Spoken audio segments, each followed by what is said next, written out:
దత్తాత్రేయ స్వామి ప్రథమావతారం శ్రీపాద శ్రీవల్లభ స్వామి వారి జయంతి పిఠాపురం శ్రీపాద శ్రీవల్లభ మహాసంస్థానంలో వైభవంగా జరిగింది. ఇతర రాష్ట్రాల నుంచి భక్తులొచ్చి స్వామివారిని దర్శించుకున్నారు. కాగా ఈ నెల 1 నుంచి ప్రారంభమైన సప్తాహ మహోత్సవాలు శనివారంతో ఘనంగా ముగిశాయి.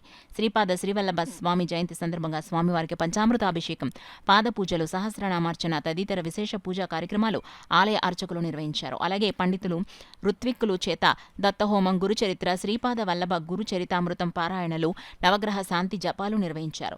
ఉభయ తెలుగు రాష్ట్రాల నుంచే కాకుండా మహారాష్ట్ర, కర్ణాటక రాష్ట్రాల నుంచి కూడా భక్తులొచ్చి స్వామివారిని దర్శించుకున్నారు. ఈ సందర్భంగా ఈవో సౌజన్య ప్రభాకర్ మీడియాతో మాట్లాడుతూ ఉత్సవాలు ఘనంగా జరగడానికి సహకరించిన ప్రతి ఒక్కరికి కృతజ్ఞతలు తెలిపారు. పిఠాపురం శ్రీపాద శ్రీవల్లభ మహాసంస్థానంలో స్వామివారి జయంతి పురస్కరించుకొని సెప్టెంబర్ 1వ తారీఖు నుంచి 7వ తారీఖు వరకు కూడా ఉత్సవాలు ఎంతో ఘనంగా నిర్వహించడం జరిగింది. మన గౌరవనీయులైన ఉప ముఖ్యమంత్రి వర్యులు శ్రీ పవన్ కళ్యాణ్ గారు కూడా సామాన్య భక్తులకు అధిక ప్రాధాన్యతనిస్తూ దూర ప్రాంతాల నుంచి వచ్చిన భక్తులు ఎటువంటి ఇబ్బందులు కలగకుండా అన్ని ఏర్పాట్లు చేయాలని చెప్పి సూచించారు. అలాగే మేము కూడా భక్తులందరికీ తీర్థ ప్రసాదాలు కానీ, ఉచిత వసతి సముదాయం కానీ అన్నీ కూడా ఏర్పాటు చేయడం జరిగింది. ఎటువంటి ఇబ్బందులు లేకుండా ఈరోజు సాయంత్రం 4 గంటలకి రథోత్సవం కార్యక్రమం కూడా అత్యంత వైభవంగా నిర్వహించడానికి అన్ని ఏర్పాట్లు చేసుకున్నామని చెప్పేసి తెలియజేస్తాం.